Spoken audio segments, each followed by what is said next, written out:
All right, as we continue Hannity on the ground in Texas tonight, we continue with the former president, Donald Trump. What a great crowd.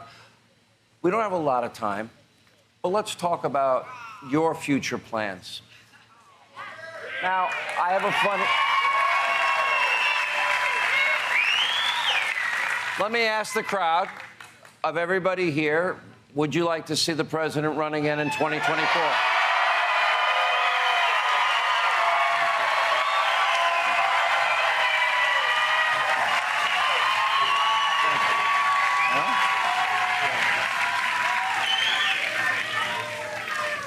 You're not going to answer, but I have to ask.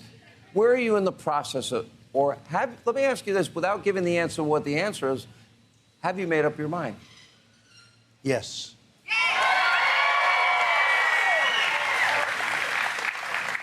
I think you got it right. Yeah. When you look, you know, it's funny because I've known you 25 years. And I remember when you were first talking about running, and we actually argued. Remember we'd argue about certain things in Iraq and certain wars and everything? And then you became president. And I remember when I supported you, I said he will govern as a conservative, and people didn't understand.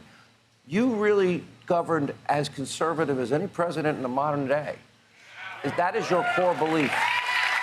And actually, Sean, you have known me for a long time, and my views have never really changed. I mean, if you look at my views haven't changed. I felt this way about these crazy, endless wars where we're losing so many wonderful, young, beautiful people, and we're not fighting. We're just sort of there, and we don't do it. You know, we knocked out ISIS. You saw what I did during a short period of time. Sure. Over a period of a year and a half. Wiped out the caliphate. ISIS. Wiped out the caliphate. It was getting worse and worse. But we got to bring our people back home. It's time. 21 years in Afghanistan. Yeah. 21 years. And so we rebuilt our military. It was totally depleted. It was terrible. We had jets that were 40 years old, jet fighters that were 40 years old that they didn't make parts for anymore. You had to go to the desert to get the parts, where they have what they call the airplane graveyards.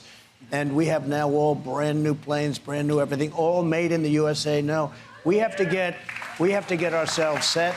We have to reorient. But the Middle East has been a disaster for this country. We've spent trillions and trillions of dollars. We got nothing.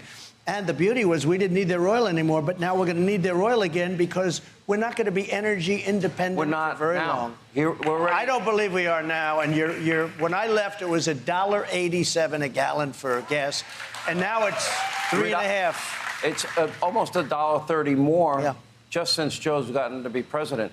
Let me ask you a question, because I would argue, and I did argue on air often, that you treated a whole other standard for you.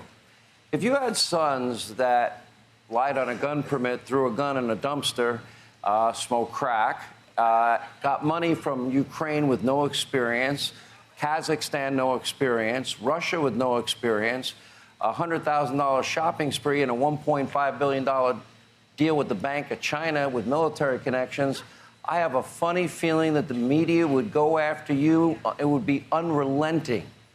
Why does Joe Biden get a pass?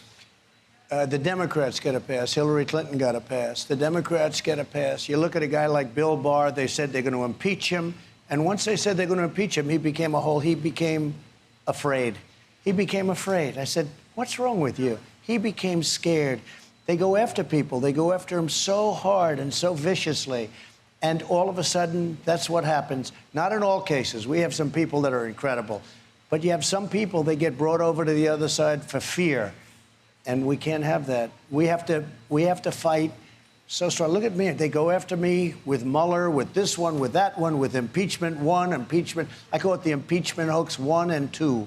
And all of this, all nonsense, made up stuff. In fact, they were the ones who were guilty. They come after me. New York radical left prosecutors come after me. You got to always fight. You got to keep fighting. It's a disgusting thing. It's very unfair. I guess they don't call politics a blood sport for no reason.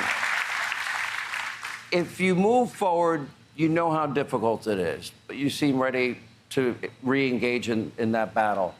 And when you It's not that I want to. The country needs it. We have to take care of this country. I don't want to. Is this fun? Fighting constantly, fighting always. I mean, the country, what we've done is so important. When I say the greatest tax cuts, now they want to raise your taxes. They want to double your taxes, and the Republicans in the Senate and the House, but the Republicans in the Senate have to fight hard that the taxes don't get up, because that'll be terrible for the country. I've known you for years. I've watched you for years at Trump Tower. I watched you all the years you were in the White House. You sleep maybe 4 hours a night, 4.5, 5 max. You never stop working.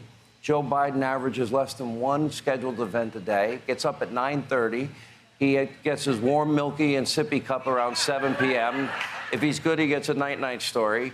Now, in all seriousness, we saw what happened at the G7 where he just was paralyzed. You see what happens, how he struggles to communicate.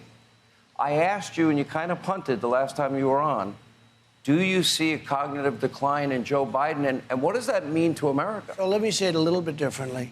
He is surrounded by vicious people that are very smart, but they don't stand for the values that the people in this room stand for. These are very smart people. I mean, he didn't campaign against me. He didn't debate well. He didn't make good speeches. He hid in the basement. I watched him on the State of the Union get up and speak, and it was terrible. It was, I don't want to go into that, but it was terrible. It was a terrible, and I thought he was going to get killed. And I had to watch your competition just to see what they were saying. Now, FDR was a great speaker. You remember some of the speeches he made were incredible. And the only thing you have to fear is fear itself, with that beautiful. Sure. They compared him to FDR. Okay? Now, the good news is they've lost You should have ratings. been watching Hannity. That was not what was happening. No, I know. This. I watched that. Yeah. Well, that one I could have predicted. Yeah. But no, but look, there was nothing good. It was embarrassing. And they were comparing him to FDR. Now, it was so embarrassing to watch that. I couldn't believe it. I was surprised. I watched specifically because I said, he's going to get killed. He didn't get killed. They said, great. And Nancy was sitting behind him with the single biggest mask I've ever seen. That was the largest. It covered her entire face. I've never seen anything like it. No, I've never seen anything like it. I've got to wrap And she things didn't up. rip up his speech either. Like she did with you, Rip. Mr. President, thank you for joining very us. much. Thank you for your Thank you. Appreciate it.